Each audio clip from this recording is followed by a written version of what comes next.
प्यारे बच्चों, मेरे YouTube चैनल पर आप सबका स्वागत है। हमने पिछले वीडियो में भाग 1 में कक्षा 8वीं की पुस्तक से पाठ 5 कंटके नेव कंटकम, कांटे से ही कांटे को निकाला जा सकता है, इस पाठ का आधा हिंदी अनुवाद समझा था। अब जो बाकी भाग रह गया है वो मैं आपको इस वीडियो में समझाती हूँ। तो चलिए शुरू करते हैं कंटके नेव कंटकम पाठ का पृष्ठ संख्या 27 से हिंदी अनुवाद। व्याघ्र अवदत, बाघ बोला, अरे मूर्ख, हे मूर्ख, क्षुधार्ताय किमपि अकार्यम न भवति। कुछ भी भूख के लिए अकार्य गलत नहीं होता। सर्व स्वार्था समीहते, सब कुछ स्वार्थ में समाया हुआ है। चंचल नदीम जलम अपृच्छत, चंचल ने नदी के जल से पूछा। नदी जलम अवदत, नदी के जल ने कहा, एवमेव भवति, ऐसा ही होता है। जना मयि स्नानम कुर्वन्ति, लोग मुझ में स्नान करते हैं। वस्त्राणि प्रक्षाल्यन्ति, वस्त्र आदि धोते हैं। तथा चल मल मूत्र आदिकम विसृज्य निवर्तन्ते, वस्तुतः सर्वः स्वार्था समीयते। यतः मुझ में वस्त्र धोते हैं, मल मूत्र आदि का त्याग करते हैं, वास्तव में सब कुछ स्वार्थ में समाया हुआ है। चंचल वृक्षम उपगम्य, उपगम्य का अर्थ है पास जाना। चंचल वृक्ष के पास गया, अपृच्छत पूछा। वृक्ष अवदत, वृक्ष ने कहा, मानवा अस्माकं छायायाम विरमन्ति, लोग हमारी छाया में विश्राम करते हैं। अस्माकं फलानि खादन्ति, हमारे फल खाते हैं। पुनः कुठारी प्रहृत्ते, और फिर हम पर प्रहार करते हैं। सर्वदा कष्टम ददति, और हमें कष्ट देते हैं। यत्र कुत्रापि छेदनम कुर्वन्ति, वे कहीं भी छेद करते हैं। सर्व स्वार्था समीहते, सभी कुछ स्वार्थ में समाया हुआ है।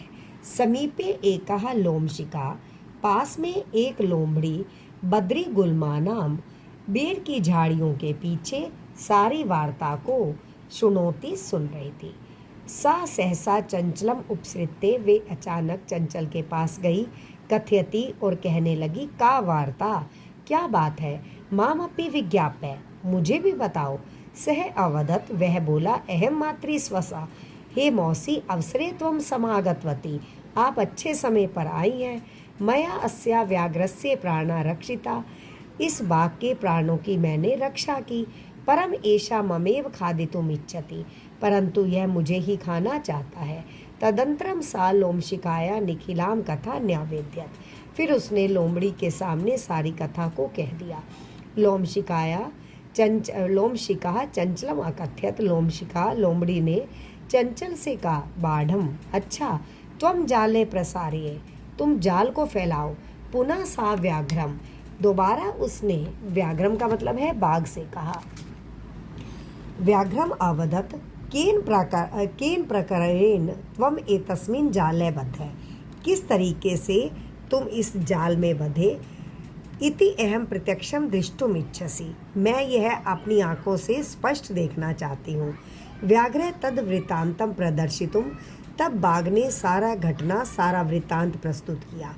प्रस्तुत करने के लिए तस्मिन् जाले प्रविशत, दोबारा से जाल में प्रवेश किया। लोमशिका पुनः कथ्यत, लोमड़ी दोबारा बोली। संप्रति पुनः पुनः क्रुदनम कृत्वा दृश्य, अब दोबारा इसमें कूद कर दिखाओ। सह तथैव समाचरत, उसने वैसा ही किया। अनारतम कुर्दनेन, लगातार कूदने से। स श्रांता, वह थक गया। जाले बद्ध है, जाल में बंध कर। स व्याघ्रा कलांतः सन्निसहायो भूत्वा, और बिल्कुल असहाय होकर। भूत्वा तत्र अपतत, अपतत का मतलब है गिर गया, वहीं गिर गया। प्राणम भिक्षामेव च आयाचत, और प्राणों की भिक्षा मांगने लगा। लोमशिका व्याघ्रम अवदत, लोमड़ी ने बाघ से कहा, सत्यम त्वम भणितम, आपने सत्य कहा था। सर्व स्वार्था समीहते, सब कुछ स्वार्थ में समाया हुआ है। आशा है बेटा आप लोगों को इसका हिंदी अनुवाद अच्छे से समझ आ गया होगा। मैंने इसका हिंदी अनुवाद अभ्यास कार्य पोस्ट में भी भेजा है। मेरे चैनल को लाइक करें, सब्सक्राइब करें। धन्यवाद बच्चों।